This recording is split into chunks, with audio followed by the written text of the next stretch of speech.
about where our state's going because we are leaders.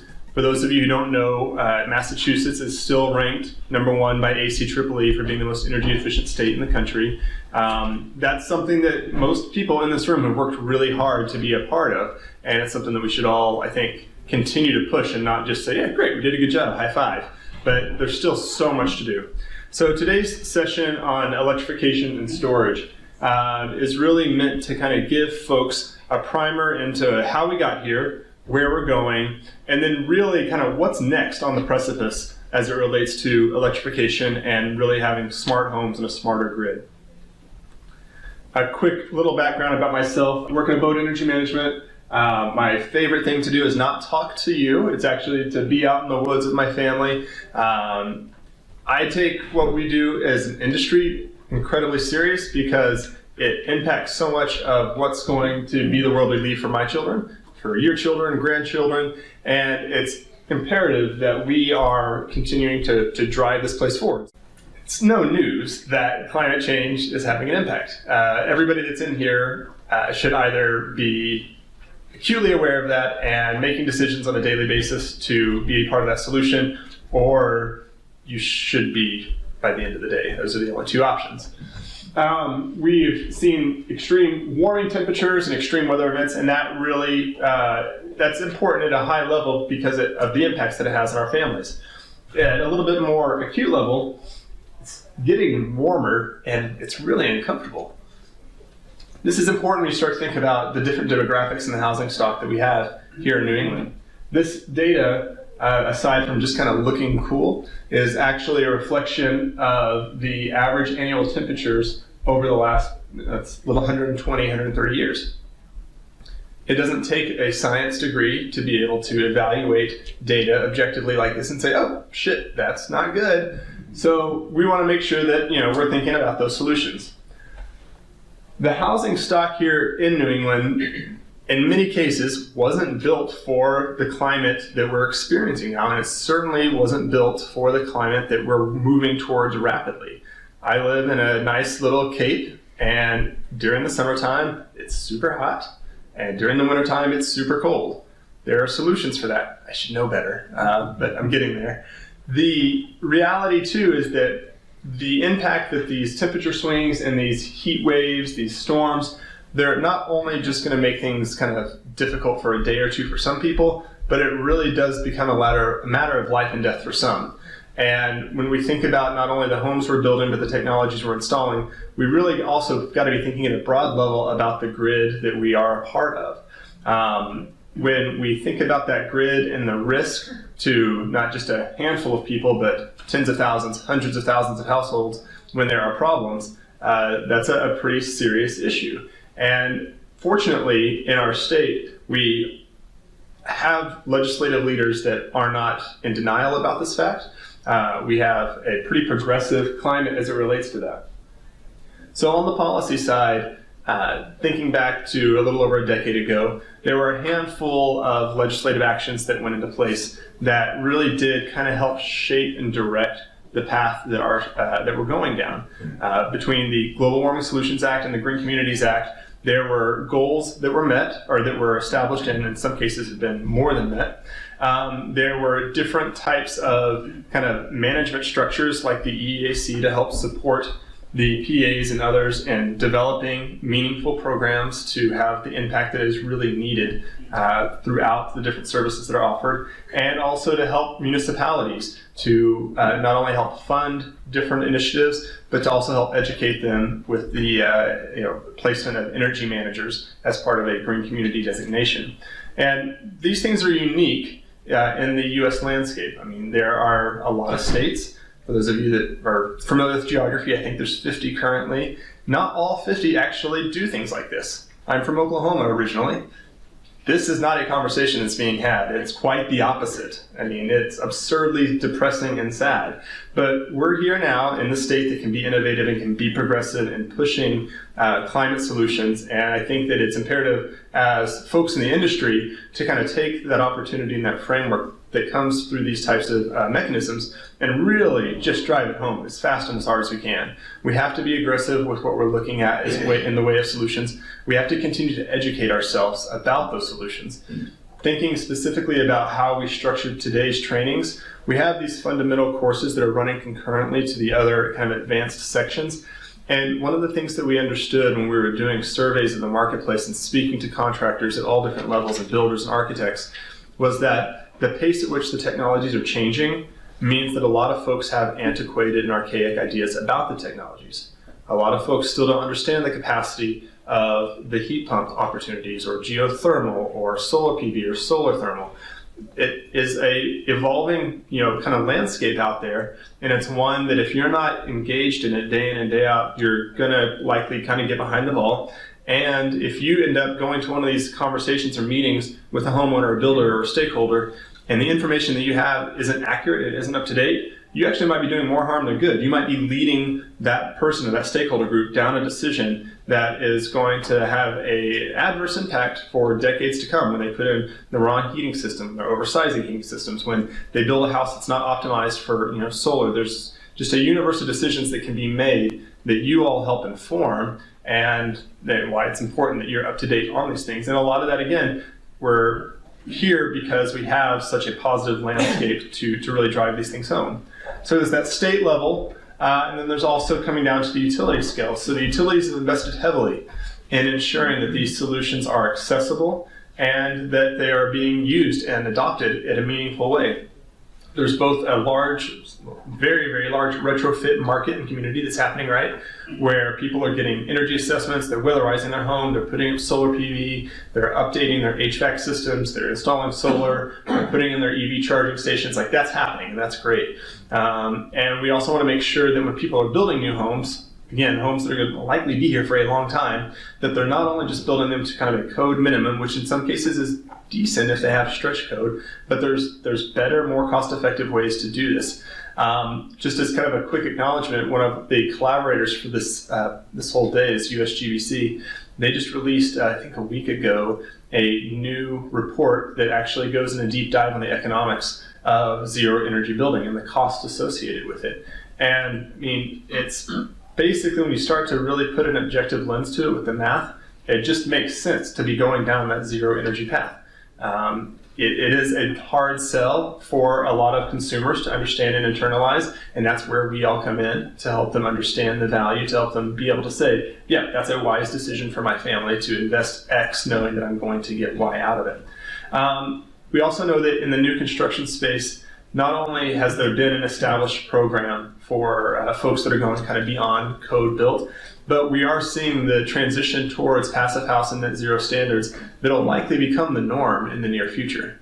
So if you're a builder or an architect in this room right now and you're not already up to speed on what that means and what that is going to do for how you design and build, you want to get there fast so that you are not left behind. You don't want to be that builder that goes to bid on a project or that's in the room and it is not really aware of all the benefits of how to sell and how to build these types of homes. So again, that's certainly one of our goals. There are many great partners out there aside from USGBC. Passive House in May has a conference coming up where they'll be going in deep on a lot of this as well. And I really encourage you guys to check those out. So thinking about strategic electrification and why it's a priority. Our homes, the loads are changing, right? As we talked about earlier, there's some efficiency gains that are happening because we're building better, tighter envelopes. We are shifting, in many cases, the HVAC from fossil fuel based to an electric base. And we're also seeing the peak demand that's evolving. The peak demand is something that we're going to come back to as a theme throughout kind of the rest of the presentation. And that's something that as a consumer really impacts us. I know that there are a handful of folks from utilities here today. I know that peak demand is something they think about a lot. It drives a lot of decisions, and the reality is that that is a very, very, very small slither of our overall demand on an annual basis, but it drives so many decisions and so many costs. So if we can start to take action and make better building choices to reduce that peak demand, we're going to see benefits for all of us. Diving a little bit deeper into the electrical loads and how they're changing. As I thought about this, thinking about some of the things we do at a grid level for our electricity are decreasing our electricity demand and are increasing our electricity demand. So as a room full of presumed environmentalists wanting to do the right thing, the obvious ideal scenario is we're driving down our consumption net all the way, right? Like we're just getting rid of as much as possible to the bare minimum.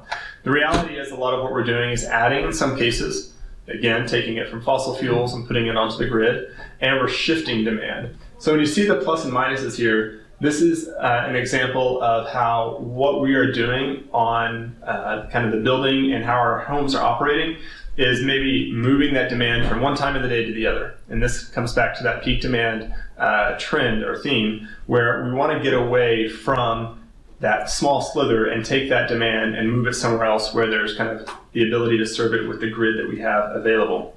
Get an EV and then plug it in at night when the demand's low, and not when it's peak demand in the middle of a hot summer day as well.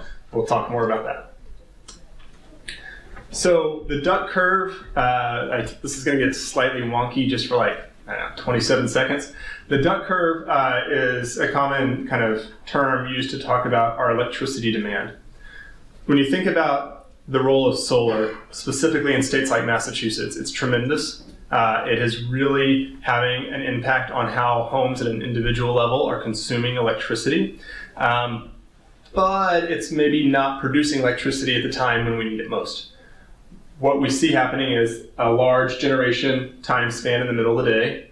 Sun starts to go down, everybody comes home, everybody turns on the lights, everybody starts doing the dishes, putting the kids to bed, everything's on, air conditioners, heaters, right? This reliance on renewables is what ultimately causes us stress. And so when we start talking about kind of the peak demand at the end of the day, we're having to build power plants. I'm going to shift this mic for a second.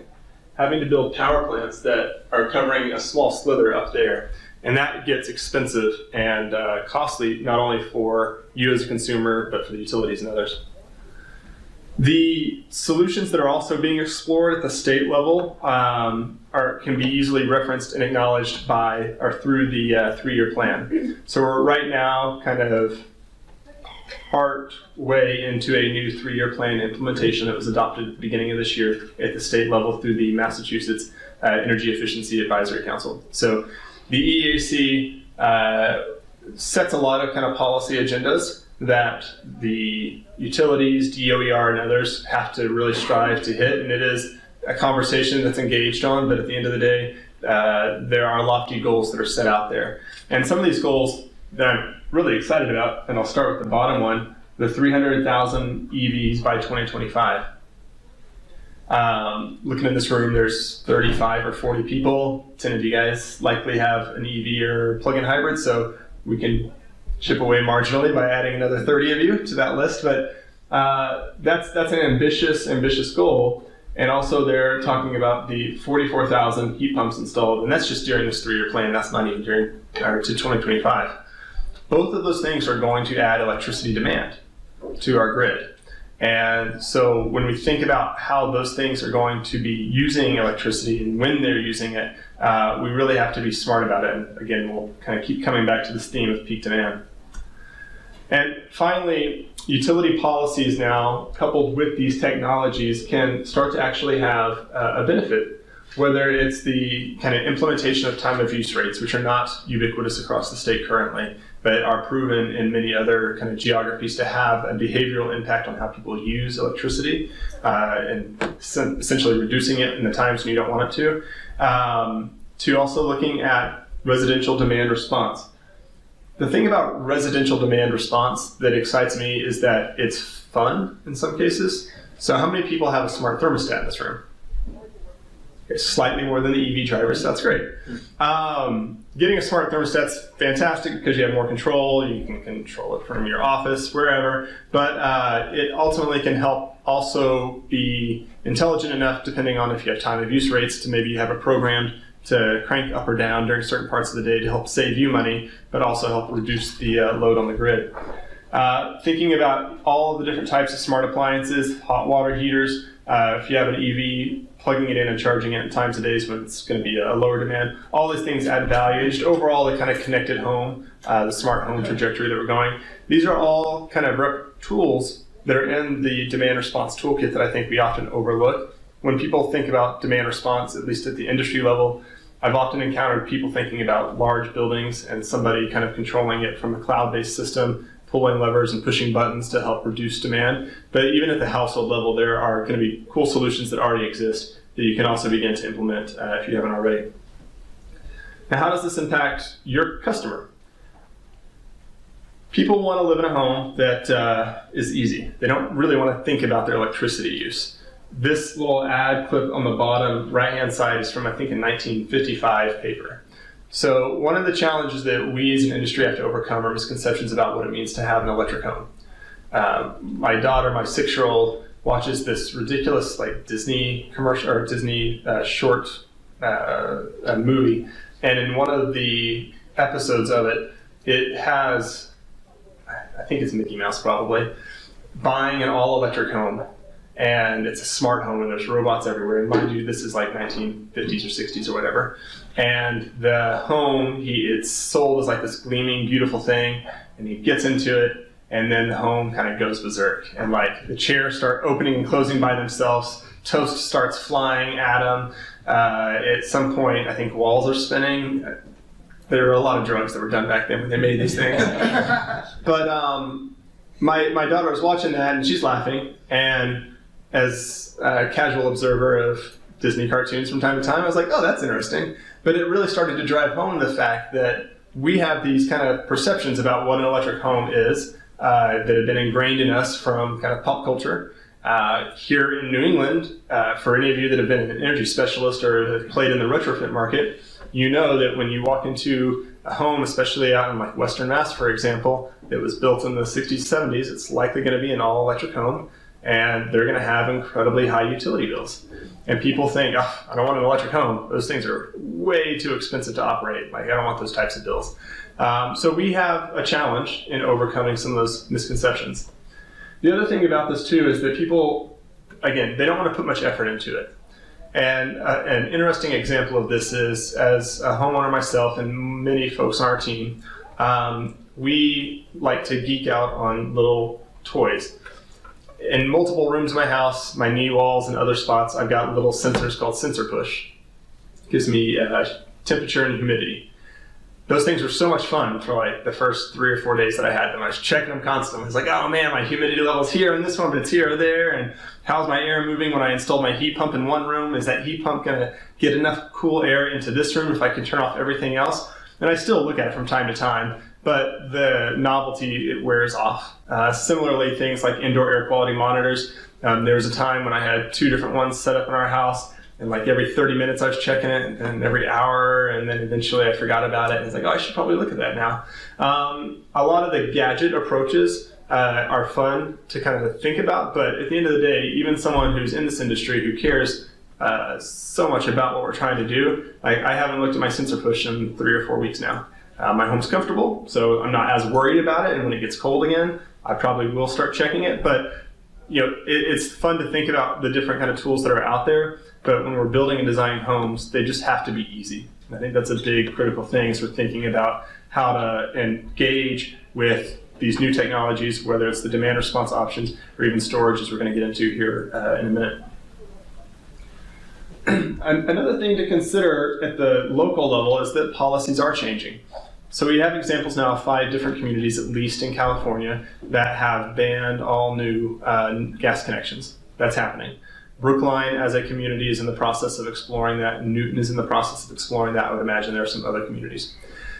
That, in and of itself, I think, should be a signal to builders in this room and in the marketplace to say, maybe I should actually be thinking about how to build an electric home that is going to be marketable, that isn't going to put me in a situation where I go into a town and say, yes, I can't build here because I don't trust heat pumps. I don't know enough about them. This type of trend should be anticipated, but even if this doesn't fully take off across the whole state, or if it takes a decade or more, being a builder, an architect, a designer that can be ahead of this curve and be able to provide these types of services in homes will just make you a more marketable asset out there. So keeping that in mind, we've got state level legislation that's really created a structure for success for us. We have different tools like the EAC and our utility partners that are helping to push these things forward. We're seeing residences at the local levels demanding changes from the municipalities. So it is just a shifting landscape that we all have to be aware of. And then kind of finally, thinking about how the grid is going to be moving more towards on-site storage. And this is really kind of the crux of what I'm excited about, is I think about where we can have a significant impact on a lot of levels. The incentives for on-site storage are really just beginning here in Massachusetts. We're not living in a place, and I don't actually know if there is any place where they're heavily incentivized yet. There are multiple examples of smaller utilities that have implemented storage pilots that have had really great success in reducing peak demand. And we know that having storage on site, when you're thinking about kind of an at-risk type of house, maybe there are elderly folk that need to keep their medicine cool, or different types of medical equipment that need to be running, having on-site storage can, again, be a matter of life and death for some folks. And it's a lot better than having a generator out back pumping out harmful gases for everybody. I talked a little bit about the residential demand, and I kind of glazed over, skipped the storage part because I wanted to save it as a kind of quasi punchline here, where all of those things are really awesome, but having an integrated on-site storage solution that is kind of automated and easy has such a dramatic impact on all of those different kind of things that you use in your home that are electric. It has a huge impact for the grid and has a massive, massive impact when we talk about that peak reduction. So again, this is another kind of example of a load as seen, kind of peaks up in the middle of the day there. Carving off as much of that as possible is great. This type of representation is a little bit exaggerated in my mind, because to get that much load off is not impossible, but that's a seismic shift. What is real is this. So this is an annual kind of view of the hourly demand. And as I was preparing for this and getting these data points, I was just astonished to realize that the top 1% of hours, that red line, accounts for 8% of our annual cost. And that next little cohort of 10% of our annual hours there is 40% of the annual cost. So if we can start to shave off just marginally some of this demand, that can result in real savings for ratepayers. That can also help prevent any future fossil-fueled power plants going online. There's just a tremendous amount of opportunities there that are important. And so storage for me becomes kind of the crux piece of the demand response equation, where it's no longer a novelty item, and it can be integrated in a way that is easy, that a consumer doesn't have to really think about, and it has just benefits that really span all of us in the communities. It also begins to think about, like, just at a reasonable level, if you have storage and you have PV on that house, and you're heating with heat pumps, or you have heat pump hot water heaters, theoretically, if you have everything sized right, this could all be done on the sun, where you're maximizing the sun through your PV production during the day, and then charging up your batteries, so at night you're drawing down on it, and then cycle and repeat. That to me seems like a pretty amazing equation to get to, and it's not necessarily there yet 100%, but like, this is where we could be. Like, this is something that isn't out of our reach, and we're thinking about building homes that are net zero and starting to include storage in that capacity and getting the automated controls in place that can really deliver on this. That's when you really are getting to a zero carbon home in terms of how it's operating, and that's massive. And then take that a step further, and you've got your EV out there. This then becomes an even cooler equation, where now not only are you kind of living on sun power everything, now you're driving on the power of the sun as well. And so again, as an EV owner, like, yeah, that sounds pretty sweet. I'd love to charge my car knowing that that electricity was generated through an on-site renewable source. So this is really meant to provide an overview of kind of, we live in a great state. Awesome, check.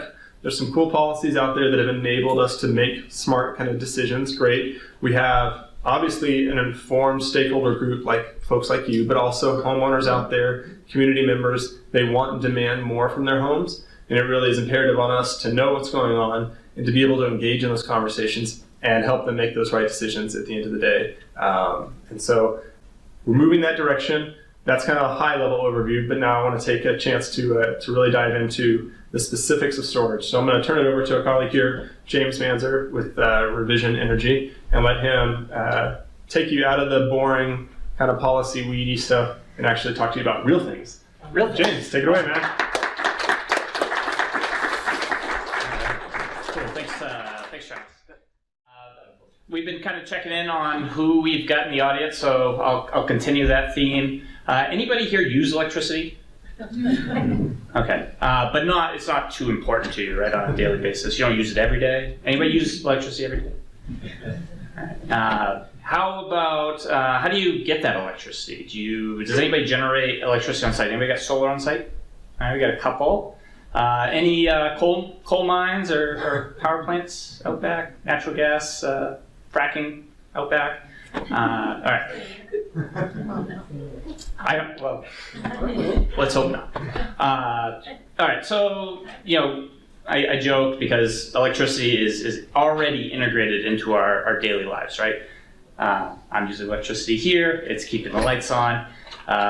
And so as we continue to transition to a higher amount of electricity usage in our daily lives, I think it's exciting because this isn't a technology or a fuel that we're not familiar with or don't have infrastructure in place already. We have electricity going to every single home in the US, essentially. So we're thrilled to be moving in this direction. A little bit about myself, James Manzer with Revision Energy. I am the general manager of Revision Energy's North Andover branch, North Andover, Massachusetts. We are a 250 employee-owned organization. We have 5 branches in 3 states, Maine, New Hampshire, and Massachusetts. We cut our teeth up in Maine. I'm from Maine originally. We did off-grid systems, solar hot water into wood boilers, pellets when that was a thing. It still is, but when it looked like that was going to be maybe a transition fuel. And really since 2010, transitioned to a full solar PV, heat pump, electric water heating, away from solar thermal and biomass. And also transition away from off-grid, because off-grid systems are hard, especially in the Northeast. We've got a few hundred out there in the woods of Maine, a lot of hunting camps and folks like that. And so we get that phone call every year of the batteries exploded all over my basement floor. The good news is the batteries that we're talking about today are nothing like those ones, and are the exact example that we're talking about as far as you don't have to think about them. There's no maintenance to these things any longer. We're also a certified B Corp, something we're really proud about. B Corp is essentially taking the things about being in business and turning it from profit only and profit-centric to caring about in every decision that we make. People, both the stakeholders in our organization, and 100% employee-owned makes that easy, but also our customers, our suppliers, our community. And so we volunteer in our communities, things like that. And then being a solar company, also not a big stretch, we care about the environment. And so that's planet. And so it's the 3 Ps that we're probably very familiar with. Heat wave in Alaska. Chicago was colder than Antarctica in the middle of winter. And I think the July 2019 one is, we keep, hitting these months where July 2019 was the hottest month of any year on record in Boston. So what does that mean? That means that the demands on our infrastructure, our electrical infrastructure in particular, were stressed to the max. New York City, we set a transformer on fire in July this year, and then power went out for hours in New York City. There was, we in Revision Energy had a little pool going whether or not we were going to lose power that really hot weekend. This stuff is really stressing the infrastructure we have in place right now. The good news is, right, infrastructure is really easy to put in. People let you go in their backyard and put up the new transmission lines. We got that little project trying to come down from Canada They've got that big hydro, right? We can just run that down through New Hampshire, right? New Hampshire? No. Right, Maine? No. Vermont? No. Infrastructure is really hard, especially big centralized transmission lines. These are things that we, under the old model, need to keep this thing going. We are not a country and a region that are going to just give up our backyards to let high tension power lines run through. And so as we continue to see July 2020 being the hottest on record and stressing our infrastructure to the max, it's going to be important that we decentralize this thing, because each individual can now participate. We have the technology to participate in our grid, in our infrastructure, and having citizens and businesses invest in that infrastructure is actually proven to be a really successful model. Because that infrastructure is sensitive to extreme weather, people are willing to make these investments. This one, 2008, we had a little ice storm come through, knocked power out for 375,000 people. That power was out for over 2 weeks for many people.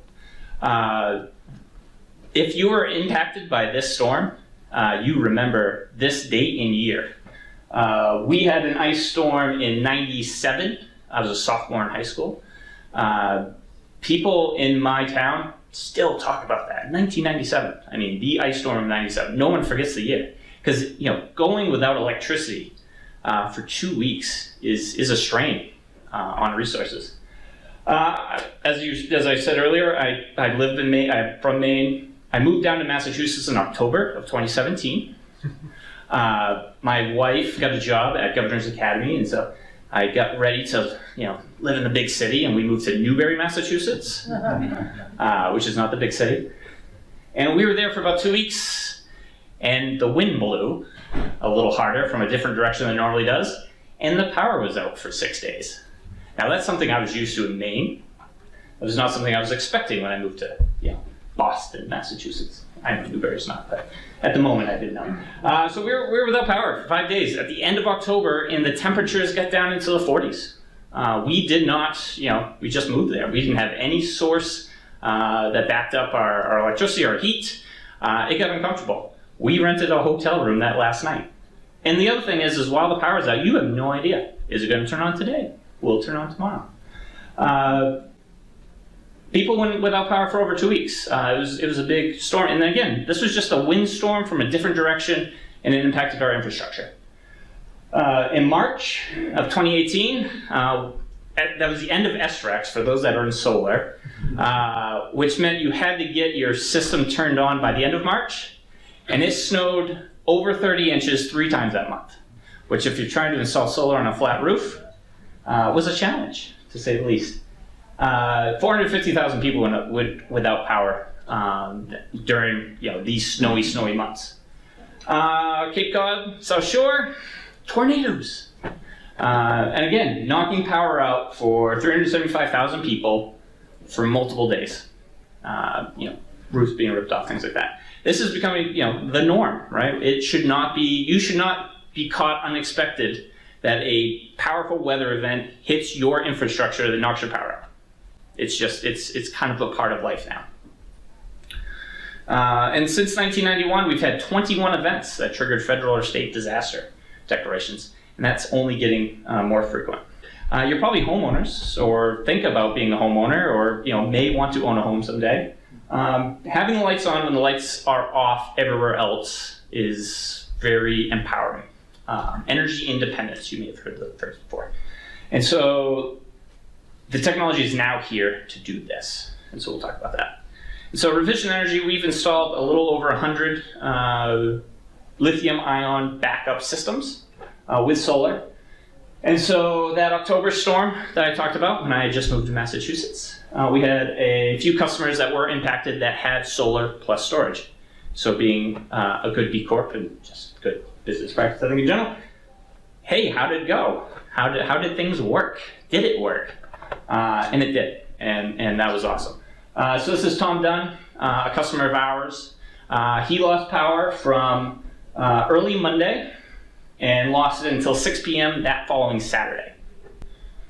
his system, and so the system you can monitor on your phone, and everyone has a phone, so we're not, again, technology that already is in our hands. And they watched it, and they, didn't dry their hair with a hair dryer, probably didn't run the dryer, didn't do some of the high demand electrical appliances that you may do on a normal day, but their battery never got down below 75%.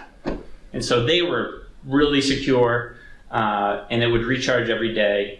Because the nice thing about being in New England, when you do have one of these weather events come through, what comes right behind it is usually that nice big high, a lot of sunshine, and solar love sunshine.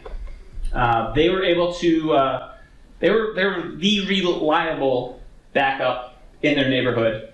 They were storing medicine for their neighbors in their refrigerator. People were charging their cell phone. They were the hub in their community that had power when a lot of other folks did not. My neighbor at Newberry, who did have a generator, spent over $500 on fuel to run their generator for those 5 days. And so enough about why. I mean, that's why you're here, right? You guys came here, and you probably think it's a good idea. Let's talk about the what. And so for most intents and purposes, there are a number of products out there, both from local vendors like Pika, Massachusetts and Maine manufactured. There's Sunrun. They do an LG Chem product, and some others that do the LG Chem. We're going to focus mostly on the Tesla Powerwall. We think, anybody heard of Tesla? First time? We'll tell you all about it. They put out a really nice product, and one of the things that I think that I want to emphasize, and it goes back to smart electricity and smart appliances that we don't have to interact with too much, the way that they upgrade their systems is a software push. Their ecosystem, their hardware, they do not plan to change that for at least 5 years. They're going to continue to drive down manufacturing costs, but really the idea is that as they figure out that they can make this thing a little bit better, they just send software to it. It updates automatically, similar to your computer nowadays. And you can now get a little bit more juice out of it, or it runs a little bit better. Or, as what was recently the case, National Grid launched a demand response program, and we'll talk more about that in a minute. Instead of, like we did with our Pika system that we have in our office, you have to pull the thing apart, add new parts and pieces, Tesla just sent a software update, and now they're able to participate. So, pretty cool. Again, thinking that this was mostly for new construction and builders, and I might as well touch on it now. Planning is important. This is a retrofit, and with some difficult things going on in a basement. If you were going to plan this thing for storage, this particular system was really difficult, and that's why you get the kind of the octopus look. Whereas down in the middle, new construction in a garage, a lot more clean, a lot better look, really, really powerful system over there. And then on the last slide over there, I figured if I'm going to quote him, I might as well show him. That's the Duns, who ran out of power, had their power out, but had backup for 5 days. And so this is essentially what the thing looks like in the background. And so you're in the advanced class, so you probably should know what solar and a solar inverter is. And so that's stuff that we've been doing for over 20 years. It's readily available, global market nowadays. Solar, inverter, DC power to AC power. What's new now with the storage is that we now have the Powerwall and the backup gateway. We're taking the AC power that comes out of our inverter, and we're running it into our Tesla Powerwall, and we're turning it back into DC power. Well, that, anybody we're efficiency minded in this group, DC to AC, AC to DC, the efficiencies there, that kind of seems silly. What's nice about it is that it now fits any solar inverter. You're not stuck to a single vendor because it's AC powered, which is the power that we use all over the country. So the Powerwall has, when you get a Powerwall installed, is the backup gateway, and that's really the brain of this thing. From the backup gateway, we're actually installing CTs that measure frequency and electricity on the Powerwall, on your main panel, and your inverter. And so now this gateway is going to understand what's going on. Is the grid up and running? Great. Is the grid off? And do I need to go into backup mode? Did you put me in self-supply mode where you want to maximize your solar power inside your home in real time and not send those electrons out to the utility because either they aren't going to pay you for it, they don't pay you enough for it, or, you know what, I made those electrons, they're mine, I want to use them, I want to know that I'm running on a fully renewable house. And so the backup gateway can do all of that. We have our utility meter, we already have those, and then out to the grid. And so this thing is plugged into the grid just like you are today.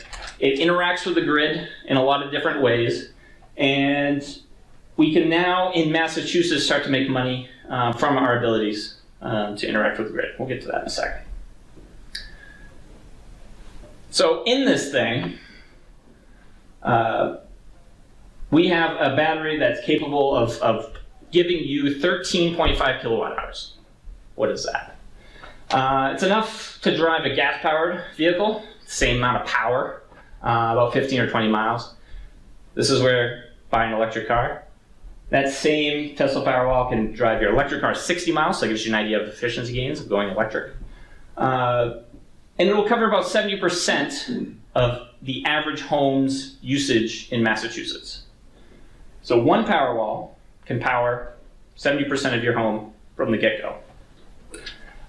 It's scalable. So over on the right, you can scale this thing up to 10 Powerwalls. So one will do 70% of the average. You can go up to 10 in a single home. It's a lot of Powerwalls, but it can be done. Operating temperature, -4 degrees outside, which is about as cold as it gets in Massachusetts, especially indoors. We do need to install these indoors. And the power down below, the 7 kW peak, that's important. If anybody, good with math, 7 divided by 240, which is the voltage coming into your home, tells you can do about 30 amps on a single Powerwall, which is not a big depth of discharge as far as dryers, hot water tanks, things with big motors. And so what's neat about the Tesla Powerwall is that you can actually scale this up so that you can actually double that. So that then we can run well pumps, and we can run heat pumps and things like that. And then the features, solar self-consumption. Keeping our electrons in our home, it'll do that on its own, and you don't have to interact with it. Backup power. Grid goes down, I have power. Time-based controls, as we get a smarter grid here in Massachusetts and across the country, we're going to be able to monetize our ability to make electricity because this stuff has value, right? We pay a bill every month, so there's money, exchange for electrons. We can now exchange electrons for money. So a few common misconceptions about Powerwalls, about storage.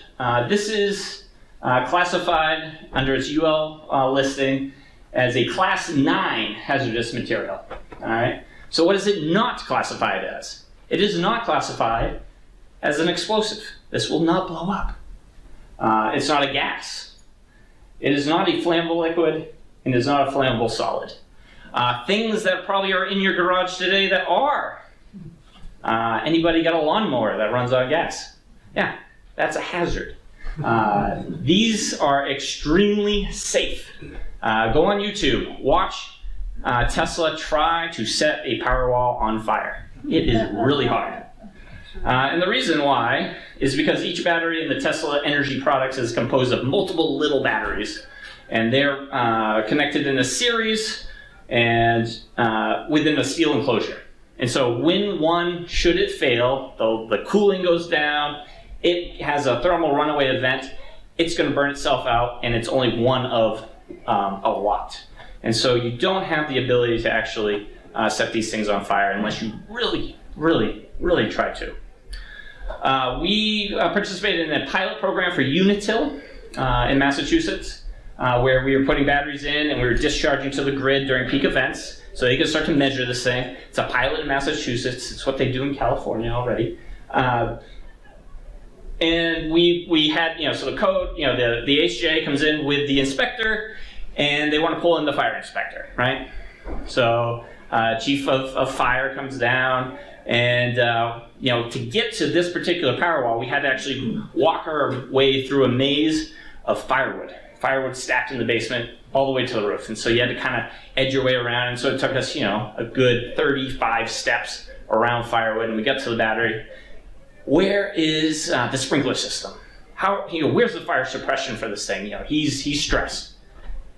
And you turn around and you look at these 7 cords of wood that's been drying for 2 years in this guy's basement, and you say, if this house is on fire, you are not worried about that battery. You are worried about that force that's in this basement.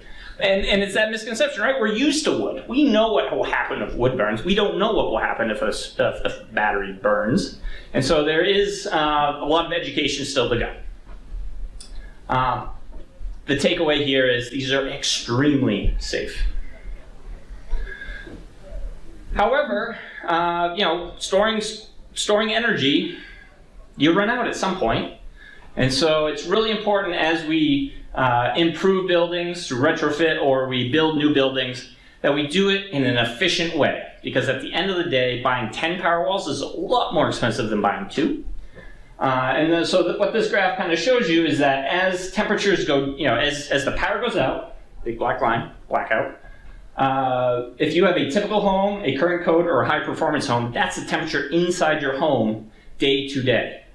And so as, makes sense, right? The less power you need to keep your home comfortable and livable means the less power you need, things will last longer. You have snow on your panels, ice on your panels, it takes 2 days to clear it. You're gonna last a lot longer and be a lot more comfortable if your home is more comfortable and tightly built.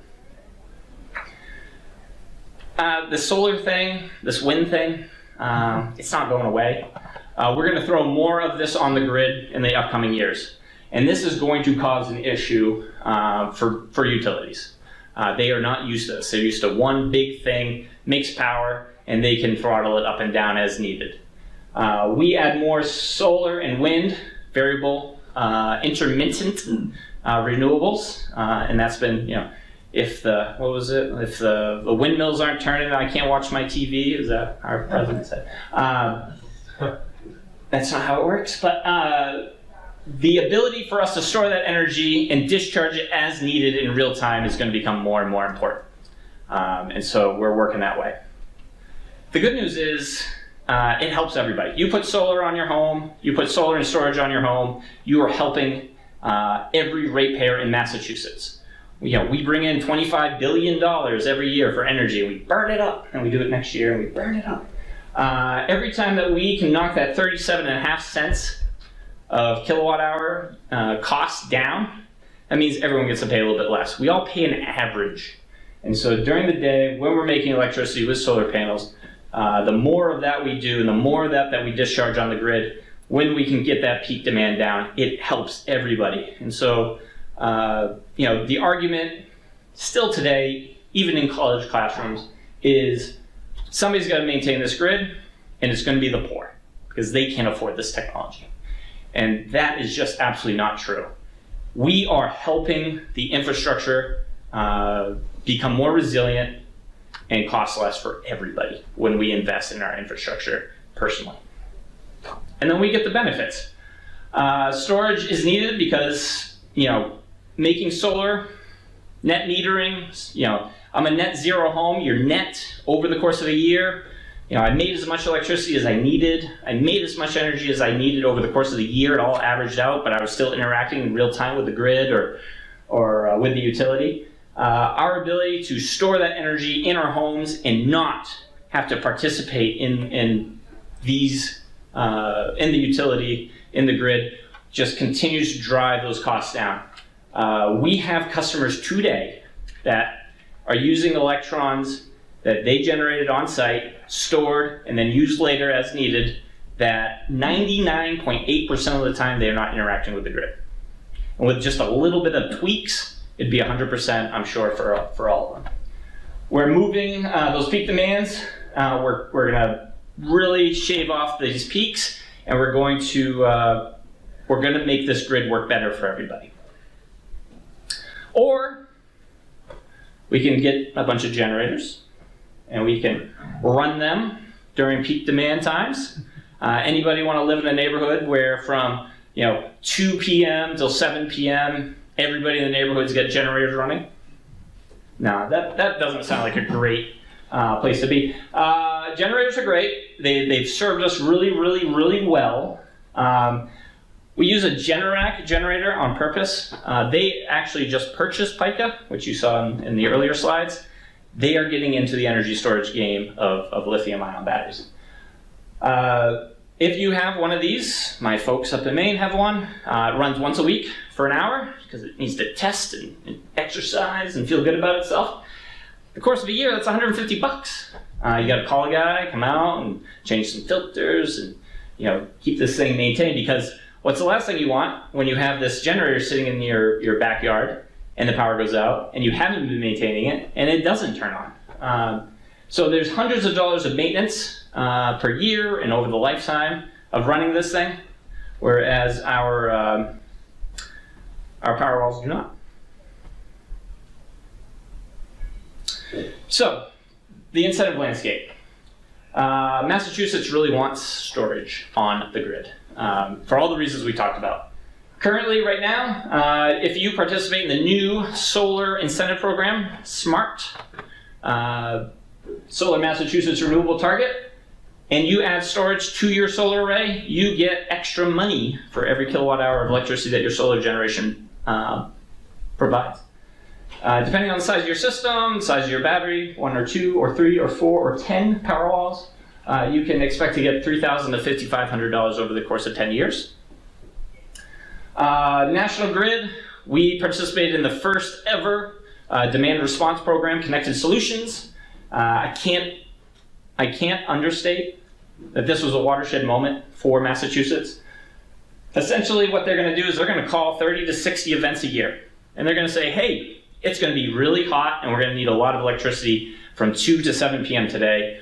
We're going to click a button on our computer. It's going to tell all the power walls out in National Grid territory that want to participate in this program to send as much electricity to the grid as you can, as quickly as you can. It'll be 2 to 3 hours. Again, it's that duck curve, that big peak that we're trying to shave off, and they're going to pay you for it because this is having a real impact on what we're doing. You can expect somewhere around $3,500 per year. So we're starting to add these things up, $3,000 to $5,500 plus $3,500. Good old Uncle Sam, federal tax credit. Same thing with solar. You already have solar, you can still take a 30% federal tax credit in 2019 if you add storage to your existing solar array. If you get solar plus storage, you get 30% on your solar, you get 30% on your storage as well. 30% right off the top when you file it for your taxes. So, assuming a typical cost of a power wall, $4,200 back in your pocket. And then, well, that's all well and good. I don't have $20,000. Mass Save. Anyone heard of the heat loan in this room? Yeah. The name doesn't quite translate, but because this is an efficiency Massachusetts measure, you can take the 0% interest 7-year loan out to buy Tesla Powerwalls. Now, it's important to think about where we're going to put these things. Temperature, we're in Massachusetts, it gets cold in the winter. These do work up till -4 degrees. However, 32 degrees, when the power's out, that's when you'll stop discharging your battery. So we don't want to put these outside. Garages are okay as long as they're insulated and you don't leave that door open. Basements are best. Space, Tesla on the bottom right there. That's what they think it should look like when you install it. The upper corner there, that's a real installation following real code with a real AHJ. We have Tesla Powerwall, we have disconnect number 1, we have our critical loads panel, we have our inverter, we have our electricity meter, we have our disconnect number 2, we have our main panel, we have our energy gateway, and we have disconnect number 3. Why 3 disconnects? They want to isolate everything at any point. Will it always be 3 disconnects? Absolutely not, because there's absolutely no technical reason for that. So space is important. If you're doing multiples, are you does the right side stay the same and you just add more to the left, or do you have to add more to the right side? Yep, you're just going to add one more power wall in front of the other power wall. It goes on a stacking kit, and everything, you'll actually get smaller going to the right because you'll no longer need that second, you'll no longer need this guy right here. So that guy goes away, plus it's disconnect. That's a critical loads panel. So again, a single power wall can only produce 30 amps of power. So we have to pull out anything that's above 30 amps because it will trip the power wall out and it'll say, no, I don't work anymore. 2 of them can go up to 60 amps, and most homes aren't using more than 60 amps. 3, you get 90 amps. Noise, it's like a refrigerator, does have a hum, cools, things like that. We don't want to put a refrigerator in our bedroom. And then, goals. Critical loads, do I just want to run a few things when I need it, when the power goes out? Or do I want this thing to back up my whole house when the power goes out? And so knowing what folks are looking for is important. Again, thinking about new construction, being solar ready, yes, you can install a power wall without solar. There's no reason why you would do that. So you need to have a home. He can. There's no reason to do it. It's a generator. It's a quick generator. I get 8 hours of juice and then it's a very expensive generator without this stuff. So you want to be able to generate the electricity it needs to recharge, because once you do this plus the power wall, you can essentially run forever as long as the sun keeps coming up. And if it doesn't, you got bigger problems. That is my presentation. Email your questions. We'll answer them later during the interview. I'll answer anybody who's willing to ask public questions right now.